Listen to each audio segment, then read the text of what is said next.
Well, Frosty is still alive. 2 days later, he's still standing. And he even has all his limbs and his teeth, his nose, his eyes, and his buttons. A little bit of ice starting to form on the lake. It was like -8 last night. Busy day ahead. Lots of moving, some trail breaking. We're going way back in the woods. Let's see how this plays out. This thing fired up. Wasn't really planning on taking this excavator anywhere. Tracks aren't clean very well. This thing here has never let me down when we started.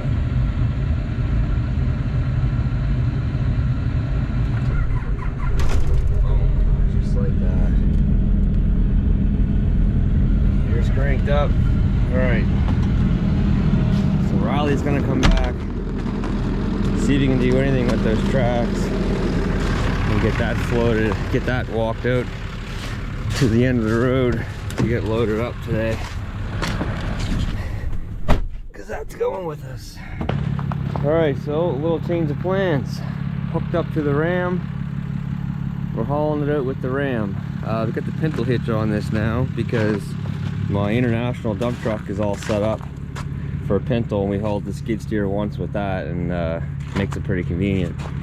But the power steering fluid is low, like really low in this thing. So I'm gonna top this up and then haul this out.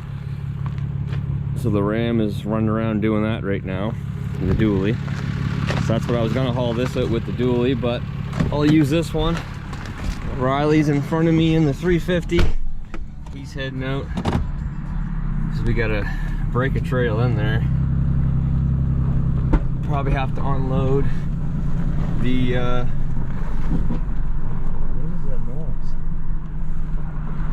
Probably have to unload the skid steer on the side of the road, unfortunately, and take it in with that. Nothing here. There's something in the back, but it looks like I'll have to stop and put some air in that tire, that's for sure. So air and fuel. Here's a nice pull for the truck. Porcupine Hill. We're in third right now, down to second.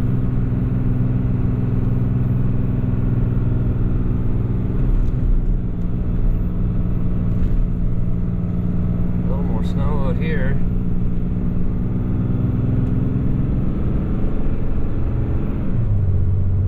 Up to third. Yeah, they got quite a bit more snow, even from when I passed my parents' house to up on top of the hill here. It's not exactly ideal for mulching. Well, we'll see what we can do. All right, well, just unloaded out at the gate, which is back there. And now I've got a good, I don't know what he said, I think he said 4 or 5 kilometers to get in here, roughly something like that. I don't really think the truck and trailer with the skid steer could make it in. It's hard to say, I don't know. Maybe the truck can make it with the trailer empty is what I'm hoping, because I'd like to take this in and get this dropped off and then bring the truck in with the bucket on it, because I got some bucket work after the mulch is done. But yeah, this is a good old trek in the woods, that's for sure. So other than having to plow the snow and then slow down other projects, I gotta admit, snow is really pretty. Lots of tracks here, lots of animals. There's some rabbit tracks. There's a lot of coyote and deer tracks back a ways. Lots of wildlife. We're back here a ways. We got a bit further to go. Alright, so the skid steer is in. dropped off. Now I got the ram and the flat deck with the bucket on it. Because the idea is once we're done with the mulching, we're gonna get a bunch of warm weather this weekend. So the ground will be back exposed again. Once we're done with the mulching, the plan is to fix up the road a bit. And I need the bucket for the excavator and the bucket for the skid steer. There's a couple hills here that I don't know about. And there's one right at the start here coming up. I think that truck with the trailer behind it would definitely do it with the locking rear diff. And honestly, that truck is just better in the snow than what this truck is. But I don't know if this truck's gonna do it. I got no locking rear diff. I don't know. I just find that truck is better in the snow than what this truck is. So I guess we'll have to see what takes place. Alright, so here we are, the first hill. Let's see, I'll get a little bit of speed.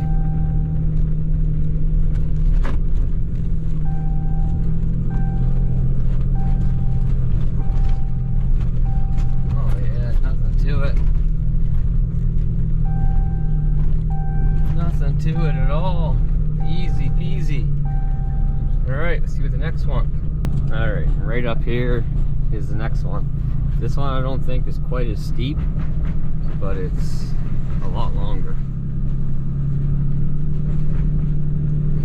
Not gonna get as much speed on this one. I don't know if I need it.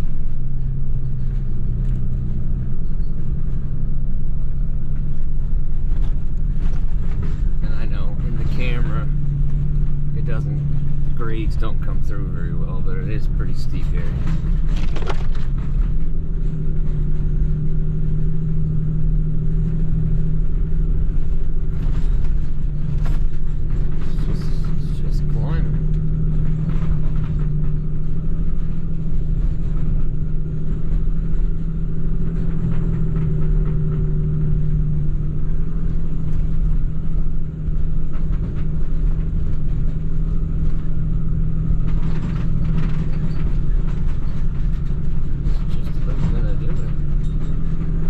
Two spots that I was a bit concerned about, and no issues whatsoever.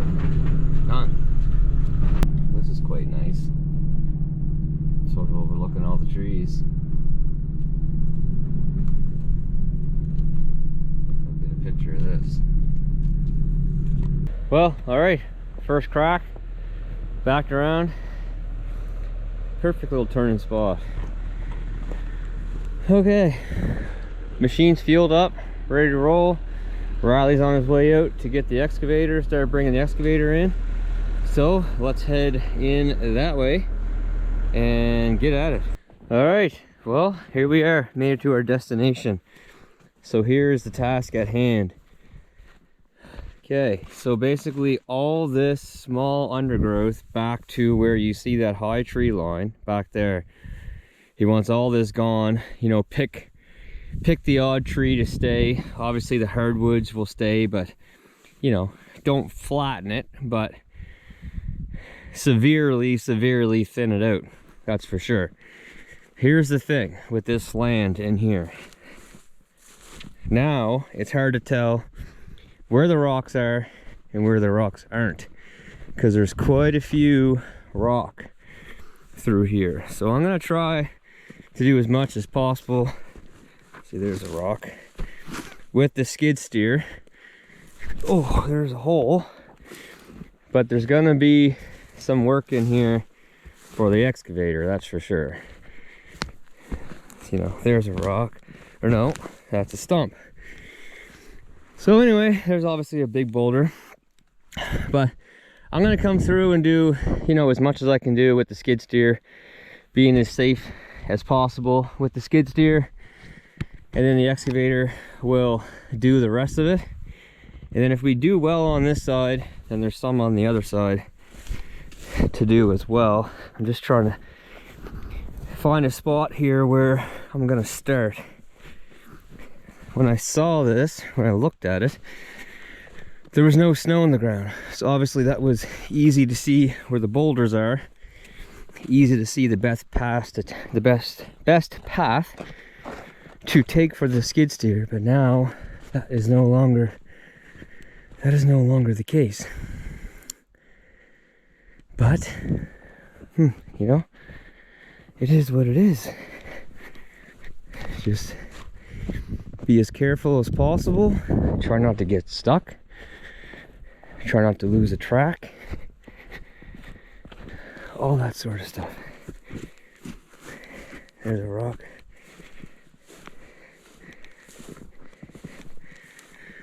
I think maybe I'll come in through here and start. Yeah, let's do that.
right, so probably got hours to an hour and a half of run time so far. You can see it's starting to get opened up, but man, there's a lot of rock in here, and now you can't see them like at all, which sucks. Like, one thing, hitting a rock with your teeth, which I did pretty bad on this one right here, but thankful for the carbide teeth, that's for sure. But it's another thing to get topsy-tippy and drop a track or something. An excavator, it sucks when you drop a track, but on a skid steer, times 10. Like, it really sucks. You can't use the machine at all really to help you. But I mean, in a small amount of time, it opened up quite a bit of space here. But we're going, basically that's the tree line there, but we're going all the way back. The plan is to go all the way back to that high side and sort of come back around like a pie shape sort of thing. Riley's soon going to be here with the excavator because he's got to walk it in. I think for today, I could hear the one track on one side sort of snapping a little bit, so I don't have a grease gun on me right now, so I'm going to tighten that track up. So I think for today I'm going to run out, meet him, show him what's going on, because it's 2 o'clock right now. Show him what's going on, and then he can jump in the excavator and start going at it, and I'll head on out of here and grab a few things and get ready for tomorrow. 2 machines. I'm gonna take a walk in the morning when I got more time and see if there's like a certain spot that's much better than others for the excavator, for the skid steer, to maximize what I can do with that while I got the mulcher on.